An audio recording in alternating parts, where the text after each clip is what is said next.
divert my attention from that. So he's been pursuing me for 3 years, and he said, you know, all it is, it's a sort of informal, small, personal, intimate gathering. And I come into this convention centre, and I'm meant to be standing up there in sort of about 50 yards away from you in a foxhole. And I sort of really thought that wasn't the spirit of it. So I'm trying to get in and amongst you a little bit. And I've been bombarded, or not bombarded, there have been one or two posts, blogs, emails flying around about what I should talk about. And so I'm not going to do any PowerPoint. I caused total confusion by A, coming down amongst you, and B, not having any slides. And what I thought, you've got, looking at the program, you've got a lot of really expert people that will be pounding you with data and pounding you with information and specialist information. And I thought the thing that I could most usefully do, certainly from my point of view, I'm not sure about from your point of view, but mostly usefully do, is to just give you our view of how we see things at the moment. Not only about the subjects that AdTech is focusing on, but putting that in the context of what we're trying to do as a business, as a group, of what we call advertising and marketing services or communication services. So I'm going to talk generally, and then I thought what I could do also is pick out, try and answer the questions that have been posted. Some of them which are quite difficult to respond to, but I'll try and, depending on the times, and then, if we've got a little bit of time after that, I don't know, Drew, when you're going to pull the plug. You said 40 minutes.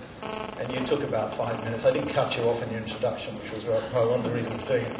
Then we can open it up to have an interactive session. And if anybody wants to sort of stop me, interrupt me, feel free to do so. If you've got some burning disagreement with something I said, highly unlikely, I would say, or some observation, please stick your hand up. And if you would say who you are and where you're from, so we've got some equality.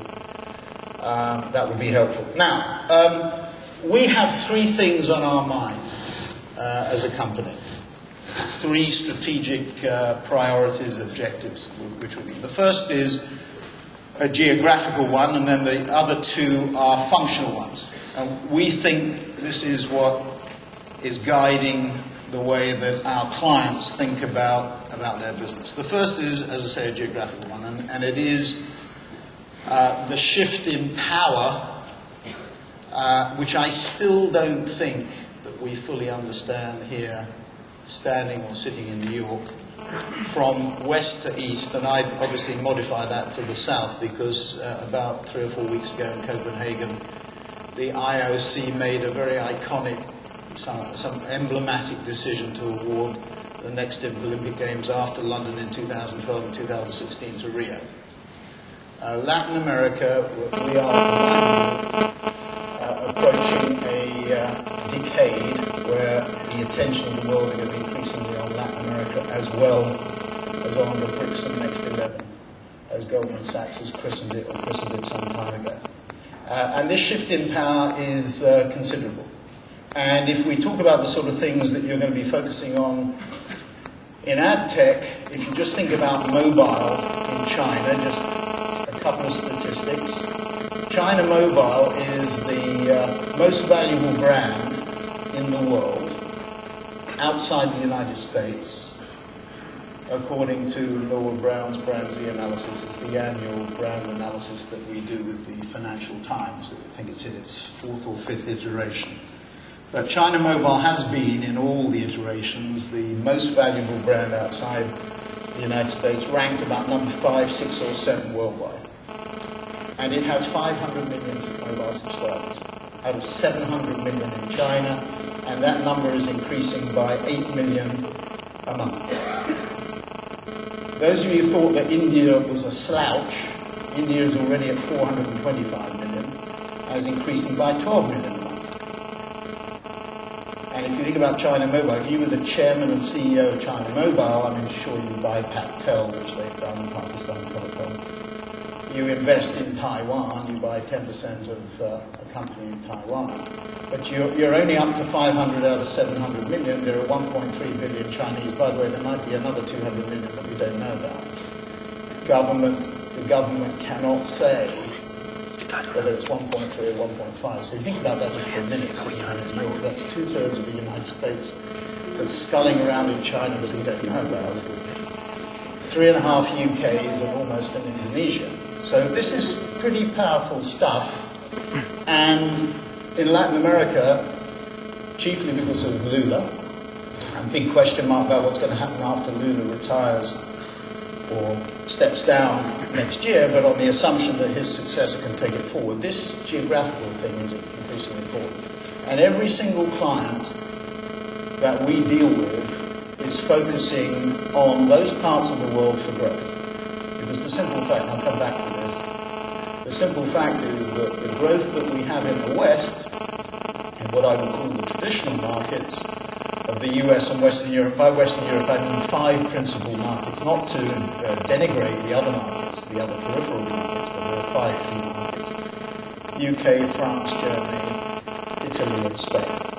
Okay, so that's number one. And 25% of our business, 26% of our business at WPP is already in those countries. We want it to be a third. And the time frame for this is 5 years. And the natural growth, because of those countries are growing faster, and the natural growth of those markets is about 1% in terms of increased market share. So if we did nothing in terms of acquisitions, in theory at least, we'd get to about 31, 32% within 5 years. So that's number one. Number two is the thing that ad tech is focusing on, which is the rise of new media. That's already 25% of our business. It's our revenues, by the way, are $14 billion. Right? So 25%. 26% of it are in these new markets and these new media. Obviously, by new media, I mean the PC, I mean mobile, and I mean the most powerful part of it, video content. That is I think, the strongest force that we're witnessing.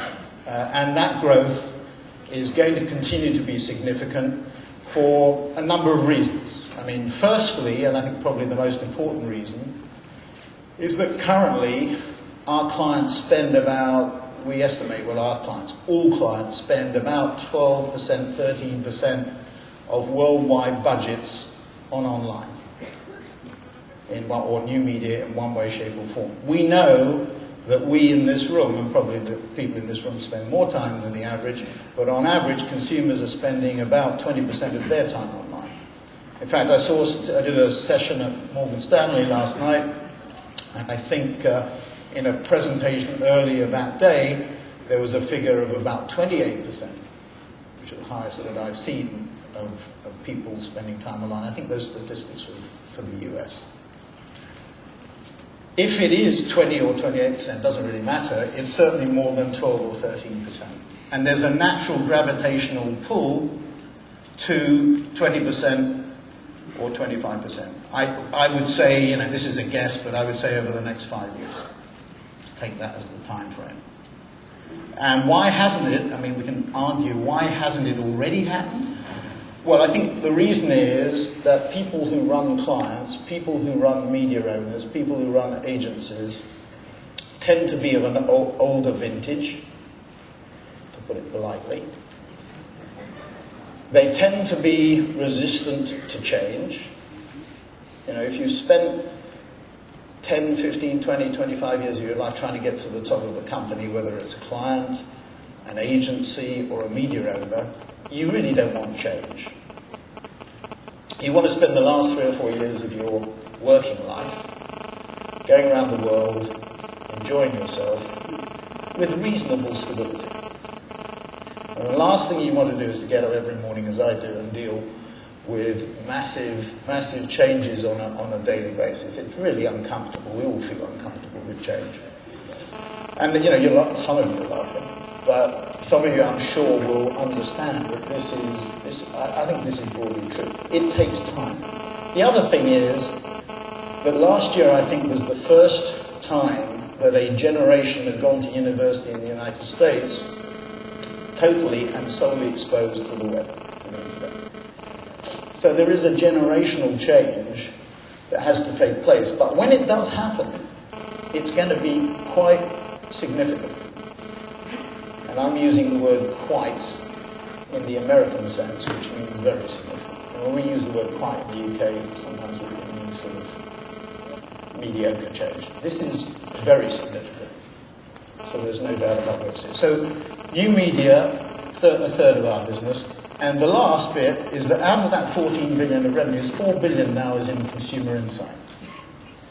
We doubled our size by acquiring TNS last year, and that's now 4 billion. So the biggest part of our company is data and information.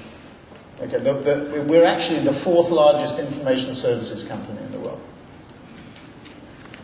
Probably the second largest pure marketing services information company. The biggest would be Thomson Reuters at 9 billion, the second would be Bloomberg at 5, the third would be Nielsen at 5, and really at 4. Now this is very fundamental, because if you think about our business, that 14 billion, there's about 2.25 in media planning and buying. There's about 3.5, let's say, in digital, direct and interactive, and there's 4 in data. So you get up to about 9 billion out of the 14 are in 3 areas, which I think are increasingly becoming closer and closer in terms of interrelation. In fact, if we were starting the business from scratch, this would not endear me to my colleagues, but if we were starting the business from scratch, we probably would try and bring together those 3 pieces of the business in a much more intense fashion than we have done. And probably over time we will be bringing them closer together. So those, I think, are really the key parts. There's the media planning and buying, it's the digital piece, and it's the data piece. And that's increasingly we're no longer, actually you could argue, we're certainly not an advertising agency anymore.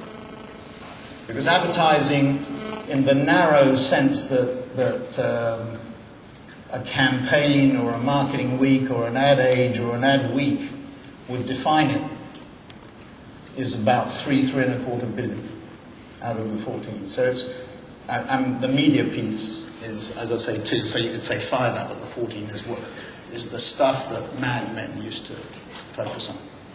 Okay? So it's changed dramatically. So if I came back, if Drew asked me to come back to this intimate gathering again in 5 years' time, WPP would be more Asian, more Latin American, more African and Middle Eastern, more outside traditional media, and more about quantitative justification for what we're doing. Which, by the way, leads me to one point which is very fundamental. I've been in the business, the advertising and related businesses, for 33 years. I hesitate to admit that, but 33 years. I have never known clients focused on cost in the way they are now. I've never seen it before. I mean, I've seen some recessions. I saw the internet burst in 2001, 2002. I saw the Asian squeeze in 97. I saw what I thought was the toughest recession that we've been through of 91, 92. I am told this what we're going through now is only matched by what happened in 1929. Now, I'm not that old that I go back that far, but that's what they say. This is very severe stuff. And clients are totally focused on cost.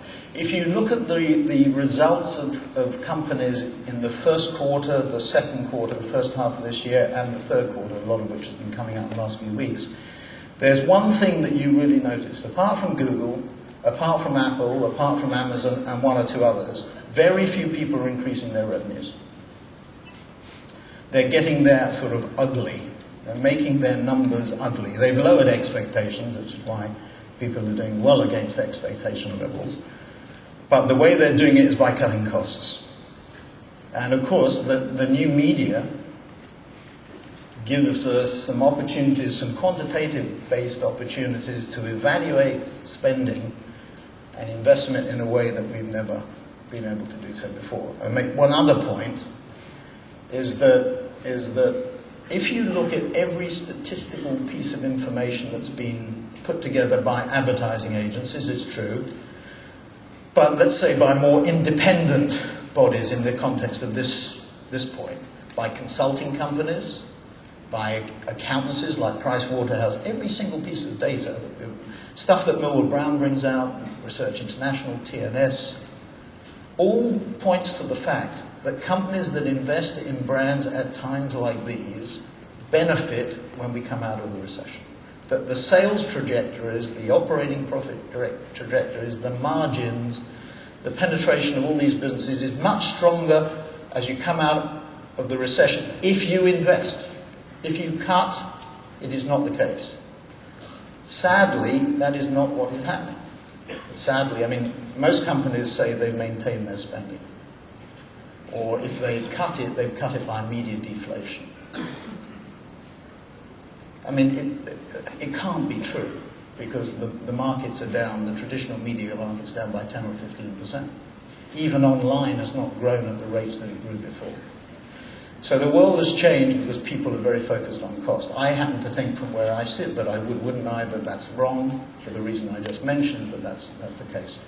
I just finalise just this part of it by saying that the last couple of years have been quite remarkable in the context of our business for two things. We write a think piece on the industry every year in our annual report, and 2 years ago we headed the think piece. It's all words to the effect that it's all about China and the internet. And if you remember one thing about what I've said this morning, this I think is the fundamentally the most important piece. 100% of the growth in our industry in 2007 and 2000, by and large 2007, but certainly in 2008, 100% you could argue statistically came from the growth in China and the growth in the internet. In 2007 and 8, that was because of genuine growth. Actually, in 2009, probably the growth in China and the growth in the internet is more than 100% because everything else has gone backwards. I mean, statistically, it's not a very robust argument, and there's some you can criticize in some respects, but basically, the growth is coming from those new markets and those new media. So our strategy is summed up in one very, very simple sentence.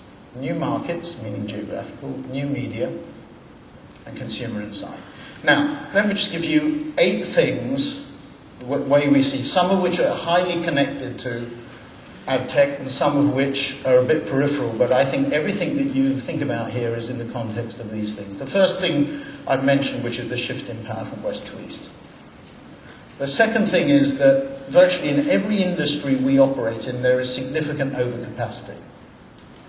Now, some people point to, for example, the automobile industry as having shrunk in capacity. Our largest client is Ford Motor Company. It's managed to differentiate itself successfully from the other 2 of the big 3 in Detroit. The other 2 have gone into Chapter 11 and emerged quite quickly, shorn of some of their medical liabilities, healthcare liabilities and pension liabilities and capacity liabilities. But because of the growth in capacity in China and India, I think it probably is still true to say, as it was before, that the industry can produce about 80 million units, people can only consume about 60 million. Probably even less than 60 million, given the squeeze that when there is cash for clunkers working, maybe it's 60 million, but when cash for clunkers is withdrawn, the market shrinks again. So there's significant overcapacity. That's just one example. Virtually every industry there's significant overcapacity. Whilst that's true, the interesting thing is that where is significant undercapacity is in the supply of people. That's a very crude way of putting it. But if you look at every demographic statistic for any country you wish to name, including those countries that have got higher birth rates, at some point in time in the future, there is going to be an aging of the population, which means there will be a significant lessening in the supply of people and therefore talent. So if the war for talent between businesses, and I'm not just talking about service companies, has been intense before, it's going to get even worse. So whilst you have this sort of paradox, you have overcapacity. This wasn't the case in the 19th and 20th centuries, but in the 21st century, it's about overcapacity in terms of production, but in terms of people and talent, there's going to be an undercapacity. I mean, just one, I thought, fascinating statistic. In Europe now, a baby gets born, it has a 50-50 shot of having a lifespan of 100 years because of developments in medical technology, drugs and the like. So the second thing is about that overcapacity. The third thing is the web, which is the heart of this conference. The fundamental thing is, despite what happened in 2000 and 2001, there is significant risk for legacy businesses of disintermediation. There is significant risk of disintermediation by a lower cost business model based on revenue and sales, not profits and cash flow. And then linked to the talent issue, there's significant risk of those businesses being more attractive, particularly to younger people, than established businesses. I mean, I think one of the biggest things about new media companies and web-based enterprises, whether they disintermediate or not, is they're more attractive to talent. Even with the failure of large numbers of companies, with the collapse in market values of large number of companies in 2000 and 2001, whether we like it or not, those people who run established businesses or legacy businesses or not, those businesses are more attractive to young people. They're more entrepreneurial. They're more flexible. They're less bureaucratic. They're more interesting, mainly to people. I mean, a lot of people came back to our companies after the internet bubble burst, but it's still the case. If you conduct exit interviews, as we've done and I've done, is those people would still, despite what happened, despite their expectations being unfulfilled, despite their disappointments, they would still find us more attractive. And I have here to divert a little bit and talk about companies such as Google. I'll focus on Google because that is the gorilla in the room. And to my mind, we just announced last night the first wave, the first flight of results on our joint research, market research project with Google, which we're really enthusiastic about. We had a very, very good reception, very good day yesterday when the winners presented the results of their research. This is research related to what I said before on validating the importance of web-based marketing and trying to deal with some of the issues that we think surround it. I mean, I think, ironically, Google has become an even more powerful company in the last 6 months for reasons that maybe 2 or 3 years ago you would have sort of doubted. To my mind, Google has become much more focused. Again, it's got, from what I understand, a new and stronger CFO, which is ironic. Taken about $1 billion of cost out, become much more focused on its core product, search and mobile search, which is, I think, a lot of people, observers, thought that's where they should be focused, not doing a lot of peripheral activities, sending robots to the moon and all sorts of things like that. Very focused, and I think a much more, just an observer, we've christened them a frenemy. I think they're a much friendlier frenemy today than they were 6 or 9 months ago. And I think the scope for us is last night's presentations, or yesterday's presentations, indicate the scope for us to work with them in a partnership is much greater today than it was. Also, there's much more balance, I think, than there was in the marketplace because of the putative Microsoft Yahoo alliance. We were the only company in our industry that was I would say, violent supporter of that from its inception. From the very first, when the original deal was talked about between Microsoft and Yahoo, the original acquisition, then you remember there was a second iteration of a link with Google, which we thought would imbalance the marketplace even further. And now we're back with the link that still has not gone through the regulatory authorities, but is wending its way through, hopefully, which will establish more balance in the search marketplace. It won't get us to balance. Google will still be the dominant force, particularly in the United States and in Western Europe, but it'll be a more balanced marketplace. So that's a little bit of background on the web, and I mentioned about increased penetration. Let me just spend a minute on retail, because I think it's important in the context of what you're discussing here. Because some of the most fundamental changes that are taking place in new media are being generated at the retail level. And the reason is, well, there are a couple of reasons. One is the retailers are very big. I mean, Walmart is the 7th largest nation by retail sales in the world, just behind China. And Home Depot is, last time I looked at the statistics, Home Depot was the second, about number 19 in terms of country size. Walmart controls, I think, about 8, 9, 10% of US retail sales, and 30% of grocery. Tesco in the UK is about 12% of retail sales, and about 30% of grocery.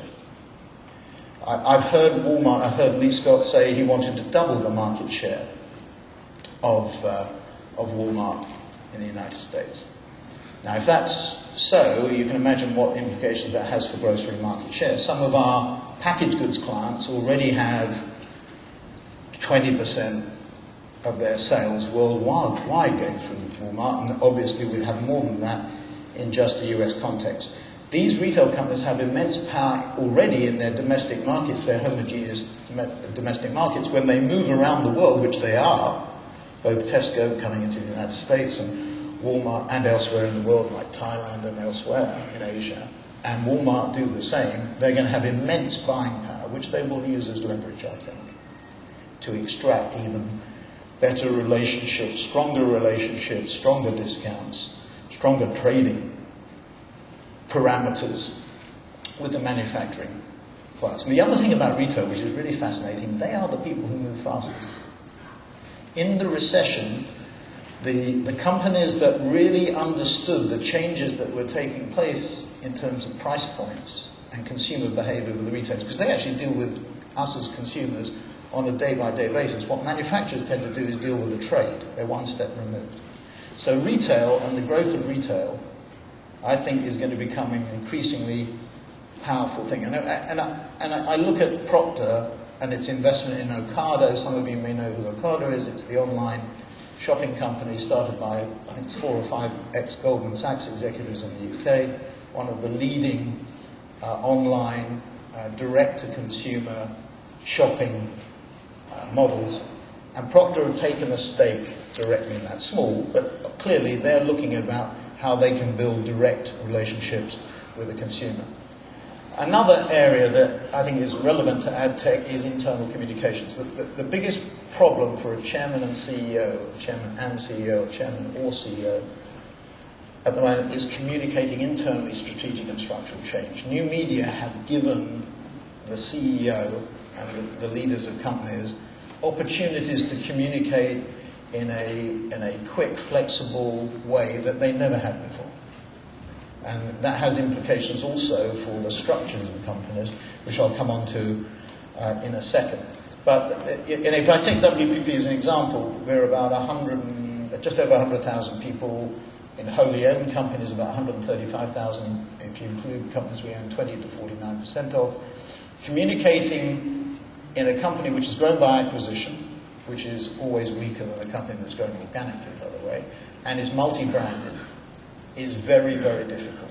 That's the most difficult model. The easiest model is a uni-branded model, like a McKinsey or Goldman Sachs, which is growing organically. I'm using professional service examples. In these structures, which I say are quite complicated, and I think you have to keep them that way because there are diseconomies of scale in our business, with the exception of media buying, new media plays an extremely important point. And I just let me touch on the structure issue. It is true that companies are becoming more global. It is true that you are seeing more consolidations.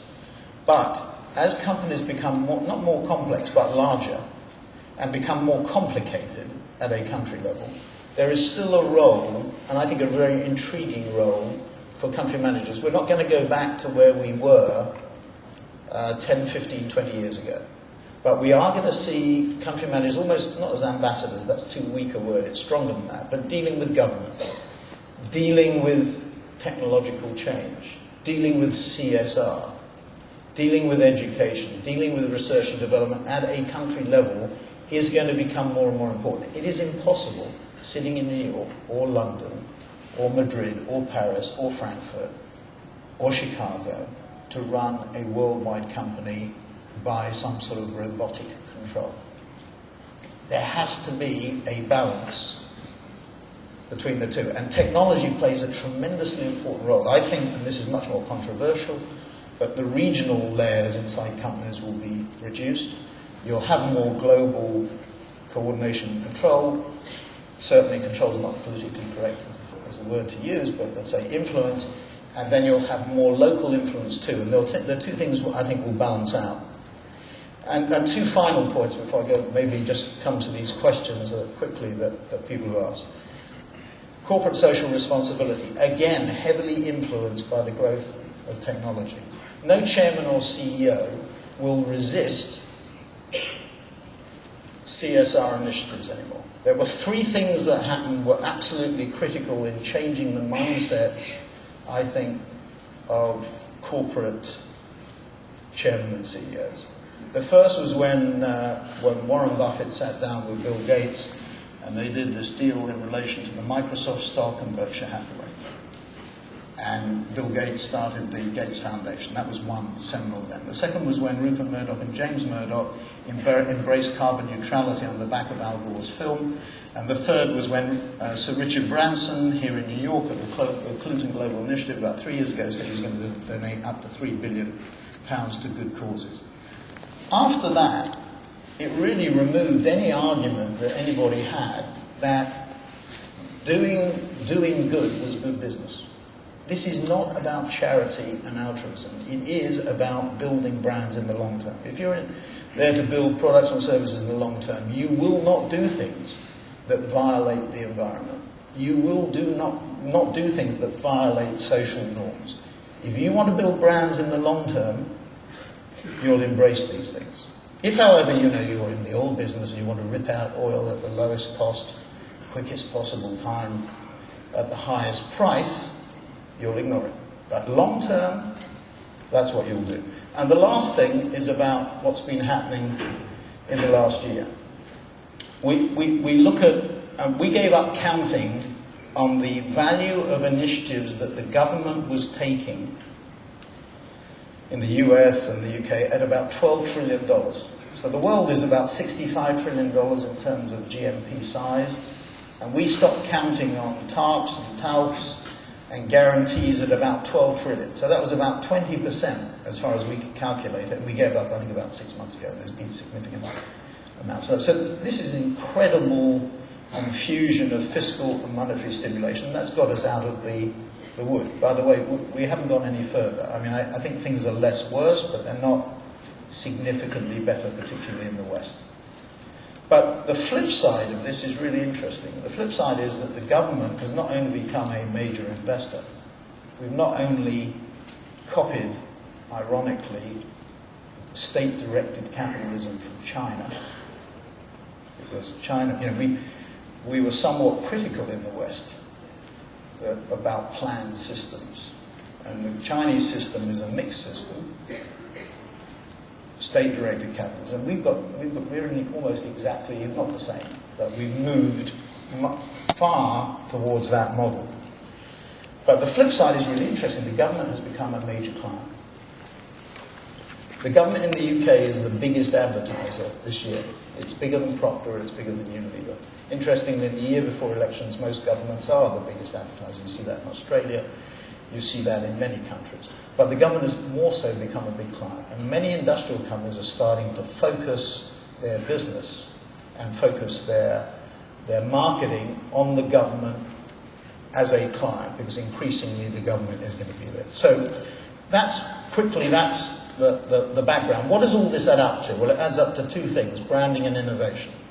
The companies that win, and this is apple pie and motherhood, I know, but the companies that will win, and you see it continuously, are those people who innovate successfully in all the areas I'm mentioning, and brand successfully. And in an era of transparency, I have to say, you can have innovation without branding, but you can't have branding without innovation. So those are going to be the winners. Now, have I got a few minutes left?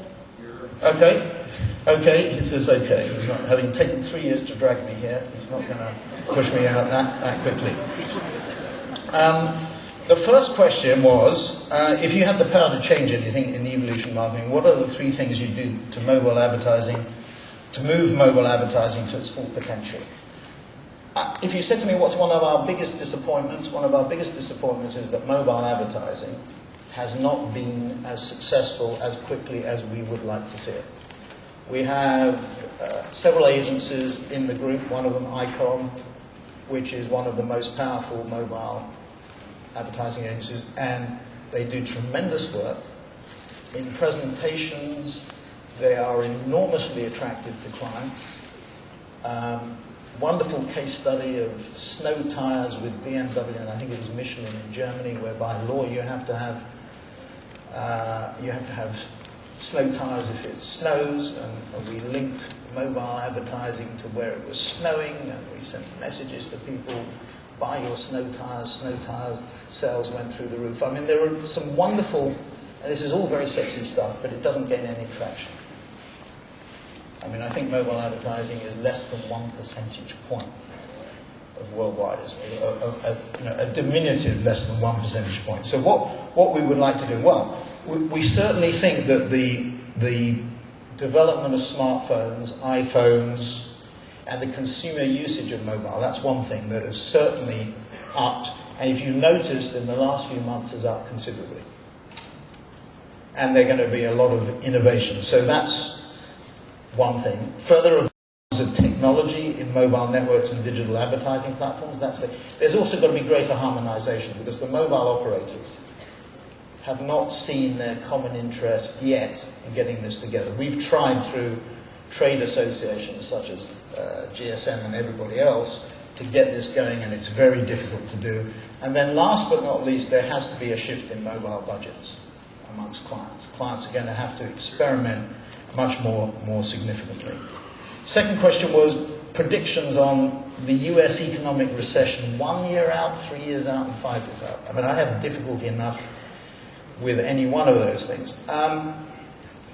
The thing I like best, and I mentioned this last week when we announced our quarterly results, is the LUV, the love phrase that the Reuters Treasury correspondent used.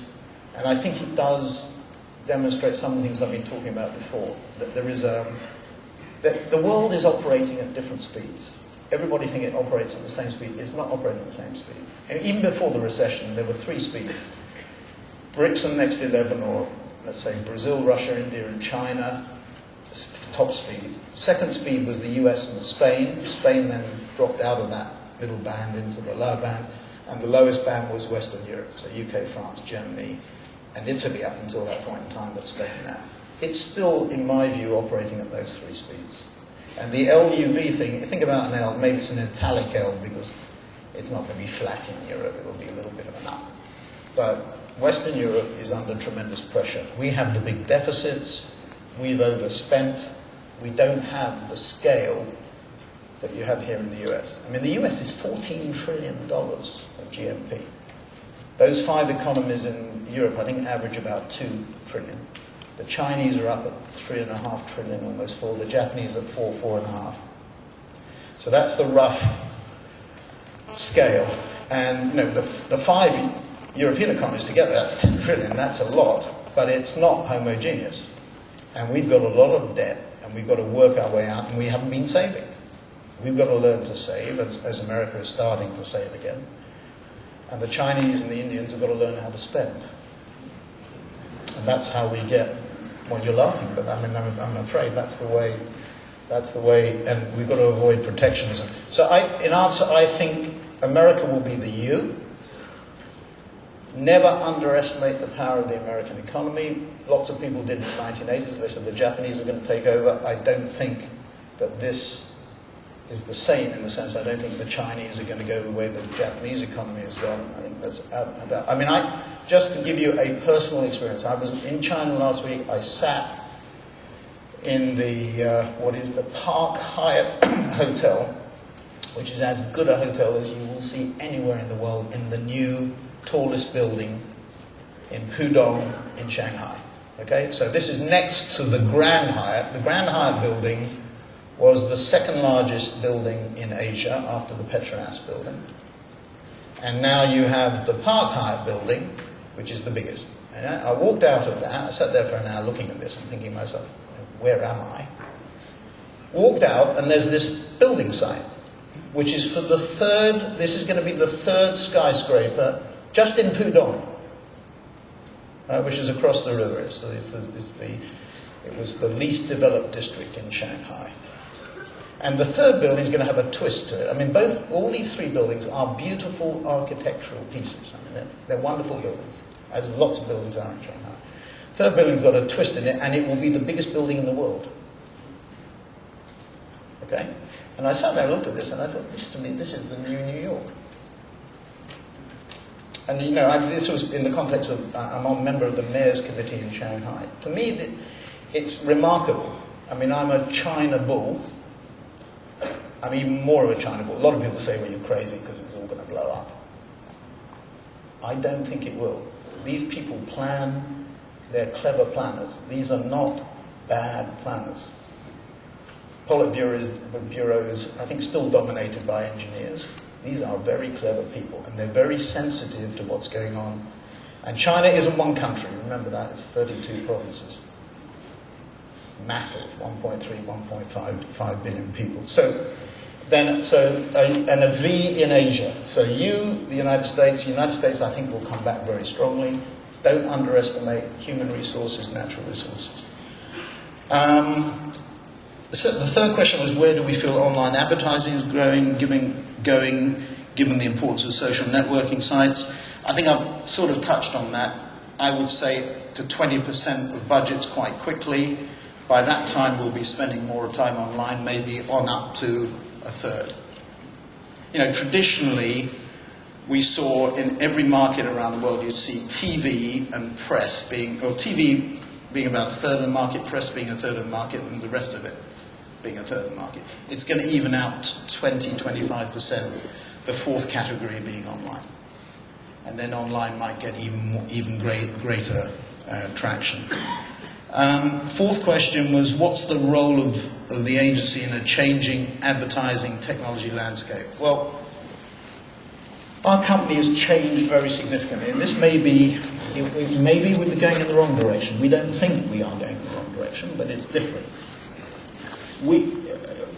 Simply put, most people in our industry say, what's our industry about? They say creativity. Well, we'll all agree about that. It's all about creativity in one way, shape, or form.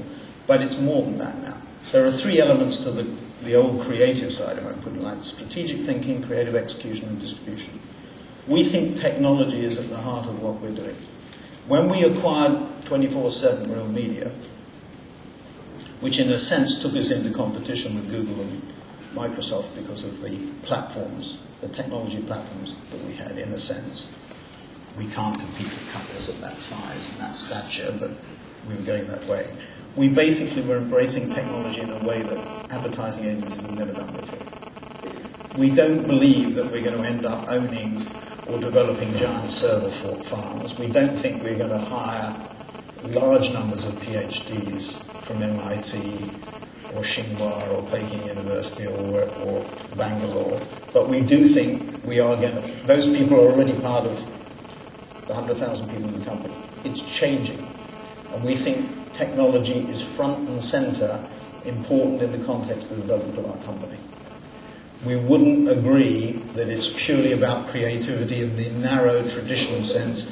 It's about creativity in a much broader sense. The fifth question, and I think I'd better stop then. Yeah. The fifth question is widely documented that large agencies are able to maintain critical objectivity from when marketers are looking for objectivity when they own media, plan media, place media, and measure media. Well, they plan media, they place media, and they measure media, but to my knowledge, they don't own media. In the sense that Google, Microsoft, or a News Corp, or an ITV, or an NBC, or a GE own media. We do, in one market in Spain, have a minority interest in one of the television channels, and the model is a very interesting model, but generally it is not the case. But the question is a very interesting one, because I think that those areas are going to become much more blurred in the future. And that what we're going to see is agencies getting very much more involved in the development of content, and therefore all the implications of that are going to become very important. So those lines are going to become much more blurred, just like the lines between advertising and editorial are going to get much more blurred over time, whether we like it or not. And, you know, just finish off by saying that in relation to the traditional media industry, I think that Rupert Murdoch is absolutely right. You have to get consumers, in order to make the traditional models viable, even when they've gone into new media, in order to make them viable, you have to get consumers to pay for content that they are willing to pay for. You have to test the market. That's one thing. The other thing, there has to be significant consolidation. You know, we all look at magazine titles, newspaper titles, and we see they're dropping like flies, particularly in the US and Western Europe. That has to continue. There has to be a winnowing out and a consolidation, because there is, you know, the great news about media, and I'll finish here, the great news about on new media is it's one-to-one. That's the good news. The bad news is it's one-to-one too, because it's resulted in total fragmentation. And the old models don't work. So you have to plumb where people are willing to pay for content, where they value the content. That's one thing. And then what has to happen is there has to be a reduction in the supply and the inventory. Thanks very much indeed. Thank you.